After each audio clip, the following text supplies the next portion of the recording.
আজ স্কুল থেকে বাড়ি ফিরে এসে দেখি বাড়িতে মাসিমণি এসেছে। মাসিমণি মানে আমার মাসির শাশুড়ি, আমার বরের মাসিমণি।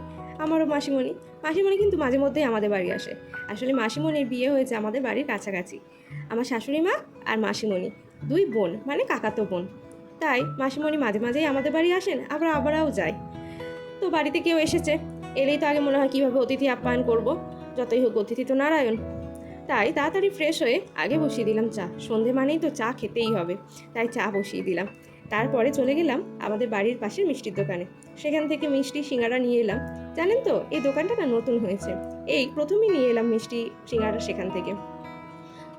তারপরে চাটা একটু দুধ চা মানে একটু তো বেশি ফুটতেই হবে। একটু কড়া করে দুধ চা না হলে কি আর সন্ধেটা জমে। তাই দুধ চায়ের জন্য ভালো করে ফুটিয়ে নিচ্ছি চা পাতা দিয়ে। আর মাসিমণিকে আগেই সিঙ্গারা আর মিষ্টি খেতে দিয়ে দিয়েছি। মাসিমণি বললো পরে চা খাবো। তাই চাটা একটু ফুটতে থাক, ততক্ষণ আমরাও খেয়ে নিই। আর তারপরে খাওয়া হলে চা নিয়ে যাব। তারপরে সকলে বসে বসে চা খেতে খেতে তো গোটা সন্ধেটা কেটে গেল। বাড়িতে কেউ এলে কি ভালো লাগে না বলুন? তার সাথে গল্প করতে করতে সময়টাও কেটে যায়। আসলে সারাদিনই নিজেদের কাজে এতটাই ব্যস্ত থাকা হয়, আর এখন সব মানুষই খুব ব্যস্ত। কেউ কারো বাড়ি আসার সময় পায় না, তার মাঝে কেউ এলে কি ভালোই না লাগে।